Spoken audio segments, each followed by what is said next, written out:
Dear students, हमने chapter start किया हुआ है continuity and uniform continuity in a metric space. Continuity की थ्योरम एग्जांपल्स रिजल्ट्स हो चुके हैं। अब हम करेंगे uniform continuity. So let us start with the definition of uniform continuous function.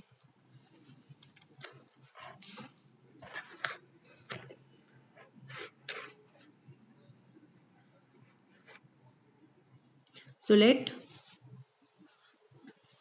xd and yd star be two metric spaces. A function f from x to y is said to be uniformly continuous on x if for given epsilon positive there exists delta positive such that whenever x1 and x2 are 2 points in x and the distance between them is less than delta, then distance between their images should be less than epsilon, right? तो uniform continuity से हम क्या समझते हैं कि किसी भी epsilon के लिए हमारे पास डेल्टा होना चाहिए ताकि उस मेट्रिक स्पेस में जो जितने भी एलिमेंट्स हैं जिनके बीच में जो डिस्टेंस है वो लेस देन डेल्टा है, तो उनकी इमेजेस के बीच में जो डिस्टेंस है वो किससे छोटा है? एप्सिलॉन से छोटा होना चाहिए, right? Then we say that function f from x to y is uniformly continuous, right? The uniform continuity is always talked of on a metric space. It is never talked of on a point. ठीक है, सो continuity की बात हम किसी point पे करते हैं, but uniform continuity की बात कभी भी किसी पॉइंट पे नहीं होती. It is talked of only on a metric space on the whole, right? हाँ जी. So next we have an example on it.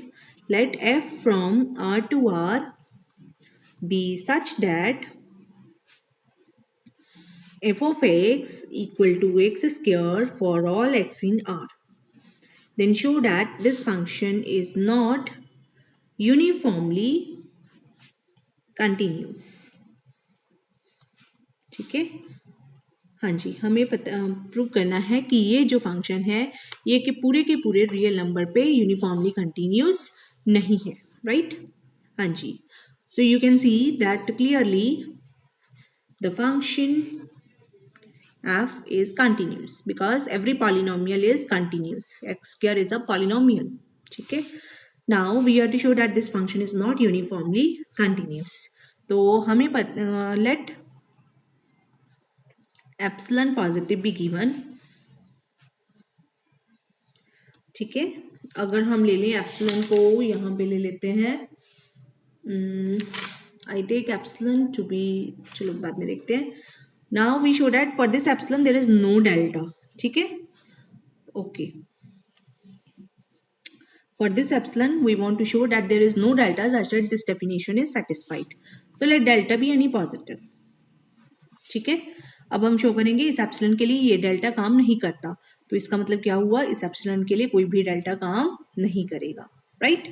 Okay, so I take x2 a real number such that x2 is bigger than epsilon upon delta. ठीक है, मैंने कोई भी real number ले लिया जो इससे बड़ा है. एप्सिलॉन एक रियल नंबर है, डेल्टा एक रियल नंबर है, सो एप्सिलॉन अपॉन डेल्टा भी क्या होगा? एक रियल नंबर. इस रियल नंबर से बड़ा मैंने एक रियल नंबर ले लिया जिसको मैंने क्या नाम दे दिया? x2 का. Now I define x1 to be x2 plus delta by 2. ठीक है, अब मैं डिफाइन करती हूँ हाँ जी, एक और point which is defined as x2 plus delta by 2, so that you can see x1 minus x2 का जो मॉडुलस है that will be delta by 2. ठीक है, so this will be less than delta. So x1 and x2 are 2 points such that distance between them is less than delta. ठीक है, now what is distance between their images? What is f of x1 minus f of x2? It is equal to x1 square by definition of f. fx2 is x2 square by definition of f. Now what is this? What is x1? x2 plus delta by 2 का whole square minus x2 square, x2 square cancel हो जाएगा, तो ये बच जाएगा x2 times delta plus delta square by 4 का modulus, right. हाँ जी। Now this is positive because x2 एक पॉजिटिव से बड़ा है, तो ये भी पॉजिटिव हुआ। This is positive, this is positive, this is positive, sum of two positive number is positive, therefore we can remove this mod sign. So it is x2 times delta plus delta square upon 4. Now what is this bigger than? This is bigger than x2 times delta. ठीक है, and what is this bigger than? This is bigger than epsilon upon delta times delta, because ये किससे बड़ा है? Epsilon upon delta से। Delta delta cancel, so this is equal to epsilon, therefore f of x1 minus f of x2 is bigger than, इसका modulus किससे बड़ा आ गया? Epsilon से। तो इसका मतलब ये हुआ कि इस एप्सिलॉन के लिए ये डेल्टा काम नहीं करता, but this is any delta positive, therefore for this epsilon there is no delta positive such that this definition is satisfied. क्योंकि जब भी मैंने दो पॉइंट्स ऐसे कंस्ट्रक्ट कर लिए जिनके बीच में तो डिस्टेंस लेस देन डेल्टा था, बट उनकी इमेजेस के बीच में जो डिस्टेंस है वो किससे बड़ा है? एप्सिलॉन से बड़ा है। So it means F is not uniformly continuous on R. ठीक है, हाँ जी। Now example, next example. अब यहाँ पे जो है function as well as this domain also matters. ठीक है, अगर ये डोमेन को हम किसी तरह से छोटा या कोई और इंटरवल ले लेते हैं तो सेम फंक्शन को हम यूनिफॉर्म कंटिन्यूअस बना सकते हैं। तो जिस तरह से अगले एग्जाम्पल है, show that the function from 0 1 closed interval 0 1 to r such that f of x equal to x square is uniformly continuous. तो यहाँ पे आप देख सकते हैं फंक्शन तो सेम है, बट ये जो डोमेन है ये डिफरेंट है। It is now a closed interval 0 1। ठीक है, सो एक थ्योरम भी है जो शायद आपको अगले चैप्टर में हो, कॉम्पैक्टनेस या कनेक्टेडनेस के चैप्टर में, कॉम्पैक्टनेस के चैप्टर में, which says every continuous function on a closed bounded interval is uniformly continuous. ठीक है, तो ये फंक्शन कंटिन्यूस तो है ही, और ये क्या है? Closed end bounded interval, right. So this continuous function on this closed end bounded interval will be uniformly continuous. ठीक है, बट हमने वो थ्योरम नहीं की है, हम डायरेक्टली इसको प्रूव करेंगे that this function is uniformly continuous, right. So let epsilon positive be given. ठीक है जी, हाँ जी। अब इस एप्सिलॉन के लिए हमें एक डेल्टा ढूंढना है such that definition is satisfied. So let x1 and x2 be two points in closed interval 0 1. Now what is f of x1 minus f of x2 का मॉडुलस? ठीक है, now this is equal to x1 square minus x2 square का modulus. This is mod of x1 minus x2 times x1 plus x2। ठीक है, इसका modulus. Now this is less than और equal to what? x1 का modulus जो है वो किससे छोटा है? 1 से। x2 का मॉडुलस भी किससे छोटा है? 1 से। सो ये मॉडुलस किससे छोटा होगा? 2 से। सो this is 2 times mod of x1 minus x2। ठीक है, हाँ जी। अब ये चीज किससे लेस हो ताकि ये चीज लेस देन एप्सिलॉन हो जाए? इसको मैं किससे छोटा कर लेती हूँ? 2 टाइम्स एप्सिलॉन बाई 2 से, which is equal to epsilon. So this thing will be less than epsilon. It means f of x1 minus f of x2 will become less than epsilon whenever mod of x1 minus x2 will be less than delta, where what should be delta? Delta should be epsilon by 2. ठीक है, तो हमने ये देखना था कि ये distance किससे छोटा हो ताकि ये डिस्टेंस लेस देन एप्सिलॉन हो जाए। तो ये डिस्टेंस अगर लेस देन एप्सिलॉन बाय 2 हो जाएगा तो 2 times will be less than epsilon. ठीक है, so for this epsilon what should be delta? Epsilon by 2. So for every epsilon we have found a delta for which the definition will be satisfied, right?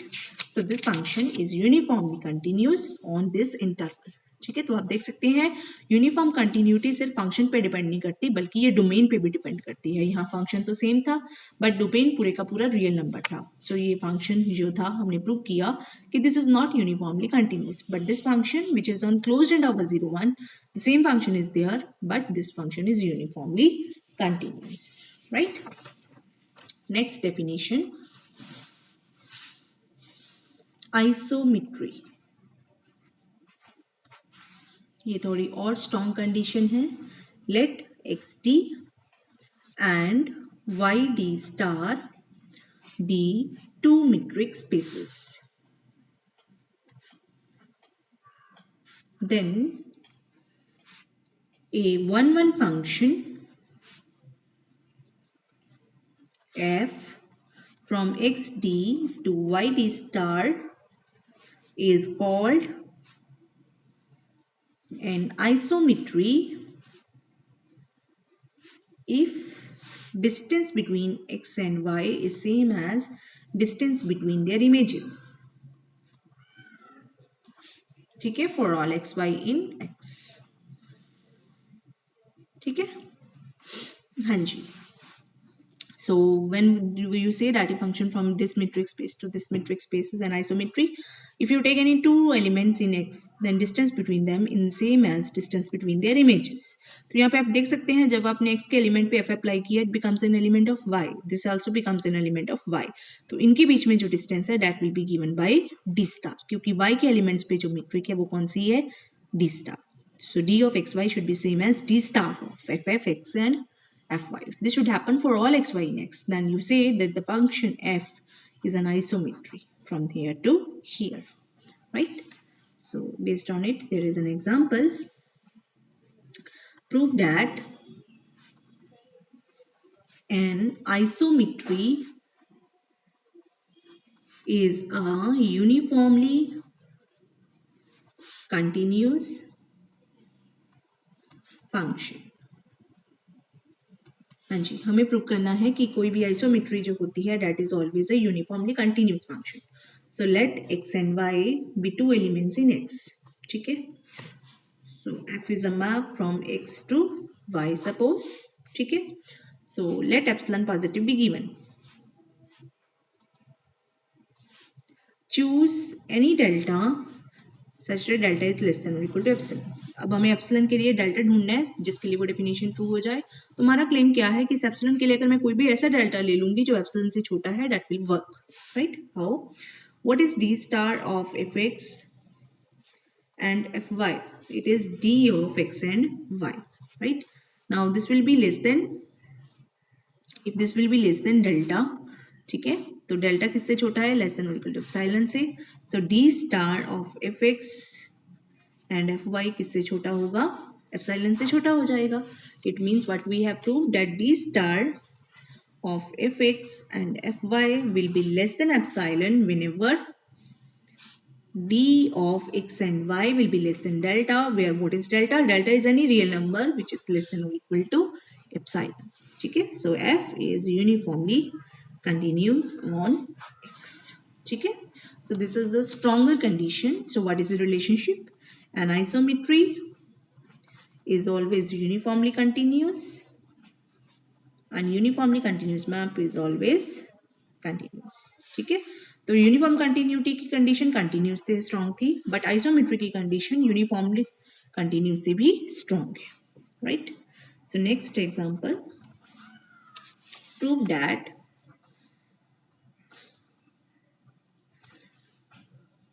every contraction mapping f from xd to xd is uniformly continuous on x. ठीक है, हमने prove करना है कि कोई भी contraction mapping जो है सेम मीट्रिक स्पेस से लेके सेम मीट्रिक स्पेस तक that is always uniformly continuous. But सबसे पहले हमें डिफाइन करनी है what is a contraction mapping. तो यहाँ पे मैं डिफाइन करती हूँ f from x to x is said to be a contraction mapping if there exists an alpha which is less than 1. alpha real number ऐसा exist करता है which is positive and is less than 1 such that distance between fx and fy that is less than or equal to alpha times distance between x and y for all xy in x. ठीक है, अगर सभी xy के लिए, ठीक है, x के elements के लिए distance between fx and fy किससे छोटा हो, alpha times distance between x and y, then we say f is a contraction mapping from x to x. ठीक है, तो now here do I get to prove that every contraction mapping is uniformly continuous. So let f from xd to xd be a contraction mapping. It means there exists 0 less than or alpha less than 1 such that distance between fx and fy is less than or equal to alpha times distance between x and y for all xy in x. ठीक है, let epsilon positive be given. ठीक है, now you take delta to be, हाँ जी पता ही चल जाएगा आपको, distance between f x and F Y किससे छोटा है, distance between alpha times distance between x and y से. अब ये डिस्टेंस किससे छोटा हो ताकि ये डिस्टेंस एप्सिलॉन से छोटा हो जाए, एप्सिलॉन बाय अल्फा से. सो this will be less than epsilon whenever distance between x and y will be less than delta, where what should be delta, epsilon by alpha, right. क्योंकि जब ये epsilon by alpha से छोटा हो जाएगा तो ये किससे छोटा हो जाएगा, alpha times epsilon by alpha which is equal to epsilon, right. So every contraction mapping from a metric space to a metric space is always uniformly continuous. ठीक है, तो इस चैप्टर में गिनती की थ्योरम्स है, आपने ये थ्योरम सारी थ्योरम्स बड़े ही ध्यान से करनी है. Okay, thank you.